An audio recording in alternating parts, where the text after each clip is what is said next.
5 minutes avec la Rhapsodie de réalité, une émission pour vous, une émission conçue pour vous, une émission taillée sur mesure, une émission qui vous ressemble, une émission qui vous permet de connaître votre destinée avec le Christ.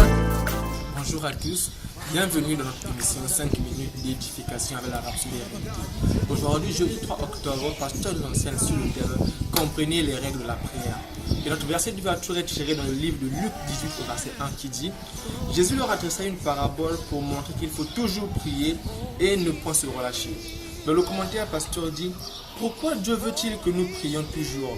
C'est parce que son intention est de toujours répondre à nos prières.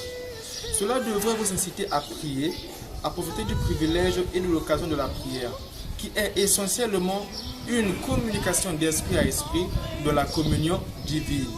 Malheureusement, ce que beaucoup savent à propos de la prière, c'est demander des choses à Dieu. Ils voient dans la prière un moyen de supplier ou de forcer Dieu à faire quelque chose pour eux, comme s'il ne le voulait pas. Non, ce n'est pas le but de la prière. Dieu n'est pas contre nous. Alors, quand nous prions, nous n'essayons pas de le convaincre de faire quelque chose qu'il n'est pas enclin à faire. Au contraire, nous nous rangeons à ses côtés pour faire passer sa volonté. Alléluia. De plus, la Bible montre qu'il existe différents types de prières avec des règles différentes, régissant chaque type de prière. La plupart des chrétiens connaissent la prière de la foi. La prière de la foi est rapide. C'est le genre de prière que vous pouvez faire rapidement. Mais il y a beaucoup de problèmes et de défis dans ce monde qui ne disparaîtront pas par la prière de la foi. Et telle situation ou problème nécessite une certaine patience pour que le changement souhaité se produise. Nous voyons ce genre de prière dans Jacques 5, du verset 16 à 18. Elle est sincère et continue. Vous pouvez dire, mais la prière c'est la prière. Non, la prière n'est pas juste une prière. Vous ne pouvez pas utiliser les règles de la prière de la foi pour la prière d'intercession.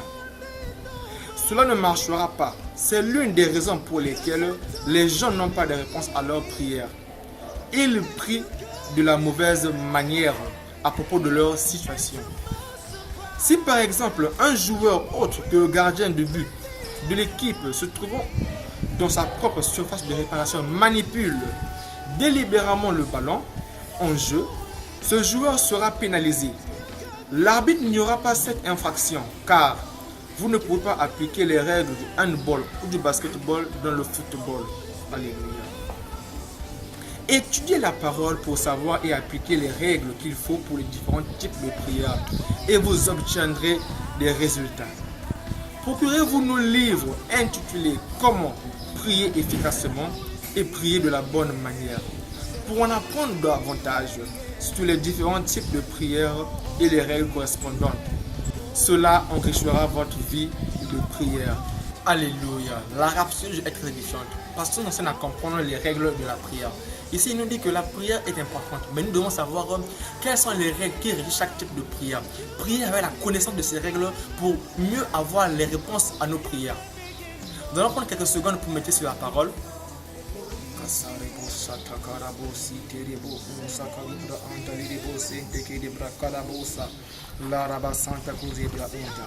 Nous allons prendre la prière et vous allez répéter après moi.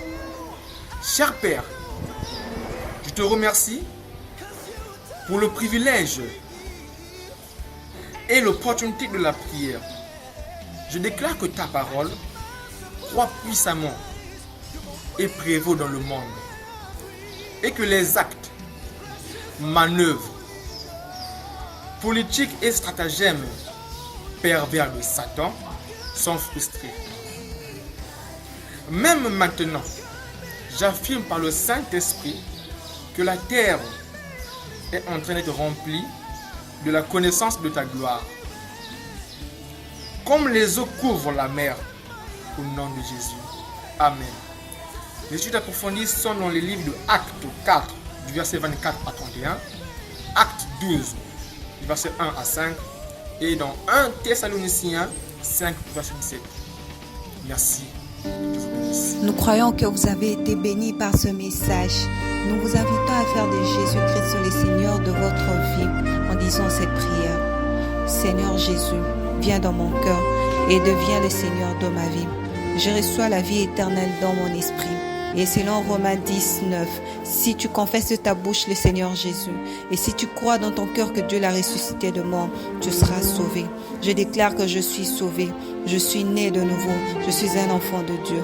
Maintenant, j'écris ce qui demeure en moi. Félicitations, vous êtes maintenant un enfant de Dieu.